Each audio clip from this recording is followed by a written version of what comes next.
selanjutnya di dalam perbincangan spesial saya bersama beliau-beliau yang hebat sekali, yaitu Profesor Dr. Andes Ojad Darajat MPhD, dan selanjutnya bersama Profesor Dr. Muhammad Imam Farisi dari Universitas Terbuka Jember. Nah, pada kesempatan kali ini saya sangat berbahagia sekali karena di sini saya akan berbicara mengenai pendidikan. Pemirsa juga tahu sendiri bahwa pendidikan merupakan investasi terbaik jika kita ingin melangkah menjadi bangsa yang lebih maju dari sekarang. Nah pemirsa, sebelum kita berbincang-bincang lebih lanjut mengenai tema kita pada hari ini, yaitu Universitas Terbuka sebagai Cyber University di Revolusi Industri 4.0, bagaimana kalau kita sapa beliau-beliau terlebih dahulu. Halo Bapak, bagaimana kabarnya Bapak? Alhamdulillah baik Mbak Desi. Untuk Bapak sendiri? Alhamdulillah sehat walafiat. Alhamdulillah. Nah Pak, sebelum kita berbicara mengenai tema kita pada kesempatan kali ini ya Pak ya, mungkin bisa dijelaskan kepada pemirsa yang ada di rumah sebenarnya bagaimana pengertian dari Cyber University dan bagaimana kita harus bertindak di revolusi industri 4.0 ini Pak. Saya kira ini pertanyaan yang sangat umum dan sangat bagus karena istilah Cyber University merupakan nomenklatur yang baru yang sekarang mulai dikenalkan ke masyarakat dan banyak warga masyarakat yang belum tahu. Nah, di Indonesia sudah lama kita punya yang namanya pendidikan jarak jauh.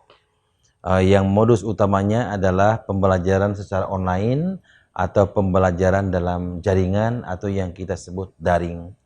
Nah, seiring dengan kemajuan yang dicapai dalam bidang teknologi informasi dan komunikasi atau TIK atau orang-orang juga kadang menyebut sebagai ICT, Information and Communication Technology, maka pembelajaran atau proses pembelajaran itu sekarang diupayakan dengan cara mengintegrasikan kemajuan yang dicapai dalam bidang TIK di dalam proses pembelajaran.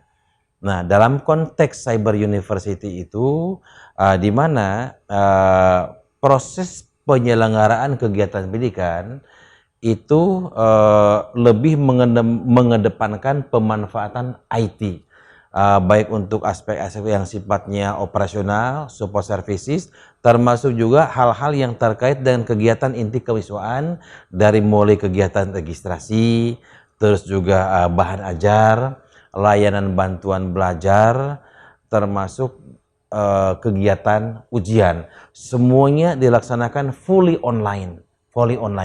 Dan hal yang seperti itu sekarang sudah bisa dilaksanakan di UT, di mana di UT bukan hanya aspek-aspek operasional yang sifatnya support services, tetapi juga kegiatan-kegiatan kemahasiswaan kita laksanakan secara online. Dari mulai registrasi, UT menyelenggarakan registrasi secara online. Bahan ajarnya kita menggunakan bahan ajar digital interaktif yang dapat di-download secara gratis oleh seluruh mahasiswa. Terus berikutnya layanan bantuan belajar. Layanan bantuan belajar sekarang sudah fully online, ada yang sifatnya sinkronus, juga ada yang sifatnya asinkronus kita laksanakan, dan terakhir pelaksanaan ujian. Kalau ujian dulu masih paper based test menggunakan naskah ujian, diawasi oleh proktor yang datang ke ruang ujian, maka pada saat ini ujian UT dilaksanakan secara online. Sistem ujian online atau SWO berbasis web bisa dilaksanakan di mana saja, termasuk juga pengawasan juga tidak butuh pengawas dalam bentuk manusia, human gitu kan, tapi juga diawasi melalui mesin. Kita mengintegrasikan yang namanya online proctoring. Nah, dengan demikian maka UT dalam konteks ini telah berevolusi dari sebuah perguruan tinggi jarak jauh yang tradisional menjadi sebuah perguruan tinggi yang modern dengan mengimplementasikan teknologi dalamnya, sehingga UT sekarang semakin memantapkan jati dirinya sebagai sebuah cyber university. Gitu. Berarti luar biasa sekali ya Pak ya. Mungkin melalui sistem ini Universitas Terbuka bisa menjadi jawaban masyarakat. Mungkin yang mereka yang bekerja tetapi masih sadar akan adanya pendidikan ya Pak ya. Betul. Dari kita KRS bisa dilalui melalui online, pembelajaran, bahkan beasiswa juga bisa kita dapatkan ya Pak ya. Iya, bisa. Nah, mungkin pemirsa di rumah juga penasaran nih Pak, sebenarnya fakultas dan prodi apa saja yang disediakan oleh Universitas Terbuka? Alhamdulillah UT sampai dengan saat ini kita dilengkapi dengan 4 fakultas ada yang paling banyak mahasiswanya ini, ada Fakultas Keguruan dan Ilmu Pendidikan atau FKIP. Terus yang kedua ada Fakultas Ekonomi atau FE. Berikutnya yang ketiga ada Fakultas Hukum, Ilmu Sosial dan Ilmu Politik atau FHISIP. Dan yang terakhir kita juga punya Fakultas Matematika dan Ilmu Pengetahuan Alam atau FMIPA. Di samping itu kita juga punya program Pasca Sarjana yang di dalamnya kita menawarkan 6 program studi pasca sarjana. Nah, sementara jumlah keseluruhan dari program studi yang kita tawarkan pada level sarjana diploma kita dilengkapi sekarang ada 36 dan juga ditambah dengan program pasca sarjana sekitar 6 program studi.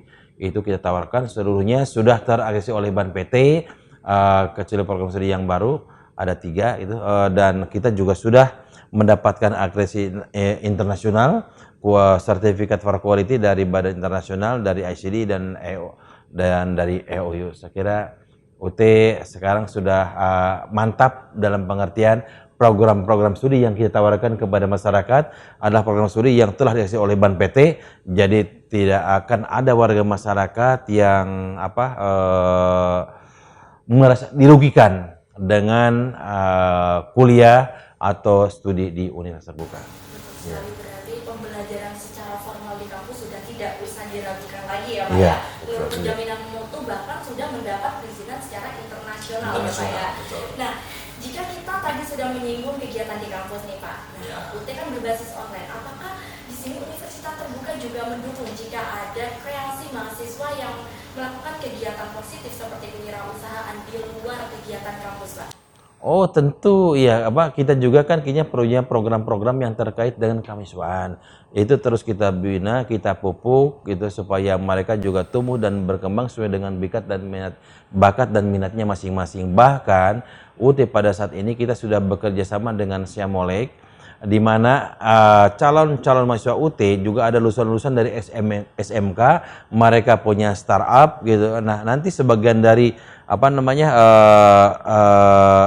keterampilan, pengetahuan yang telah mereka miliki serta bidang usaha yang telah mereka miliki startup itu oleh kita akan diakomodasi dalam kurikulum Fakultas Ekonomi UT sehingga nanti mereka akan tumbuh berkembang sebagai seorang wirausaha, tetapi pada saat yang bersamaan mereka juga kita akan punya kesempatan untuk mewujudkan kuliah di UT sehingga nanti antara implementasi praktek yang mereka lakukan secara virtual mulai online, internet, dan pada saat yang bersama mereka akan semakin gitu kan meningkatkan pemahaman, pengetahuan dan pengalamannya mulai kuliah yang ditempuh di UT secara online juga. Kita memang sangat concern dengan itu karena memang ini merupakan bagian dari core bisnisnya UT, di mana UT ingin memberikan pengalaman yang memadai kepada mahasiswa UT agar mereka gitu dalam di era revolusi 4.0 ini mereka mengikuti perkembangan yang sedang terjadi.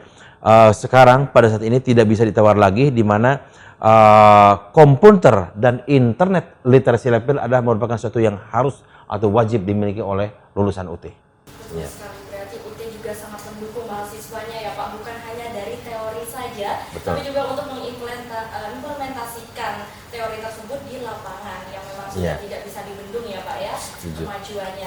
Nah, pemirsa yang ada di rumah pasti semua Anda juga penasaran kan bagaimana dengan berjalannya sistem di Universitas Terbuka kali ini. Jangan kemana-mana, kami akan segera kembali.